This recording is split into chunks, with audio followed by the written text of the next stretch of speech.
Kohët fundit ja kam filluar që ta dëgjoj shprehjen karma në Kosovë. Dhe kjo është me vërtet një gjë e çuditshme, se kjo është prej besimeve orientale, nuk ka të bëj as me islam, po as me judaizëm, as me krishterizëm. Nuk di prej kush po i sjell këto besime të kota.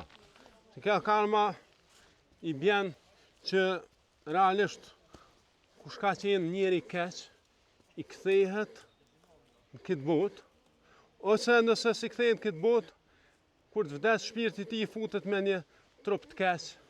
Nëse ka qenë shumë i keq, mundet me shku edhe tek ndonjë insekt i nënçmuar dhe kështu.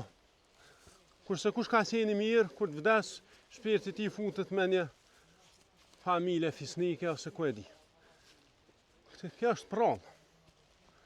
Kjo nuk ka kur farë fakte në fej qellore, këto janë fej orientale që janë të shpikne për njerëzve, që kanë folë me hamendje, dhe Allah nuk ka zbrit fakte për këtu. Edhe kjo bjen realisht kundërshtim me logjikën, me natyrshmërinë, me çdo gjë. Kurse feja islame, aja e sjell faktet që janë përputhshmëri me natyrshmërinë edhe me logjikën e shëndosh.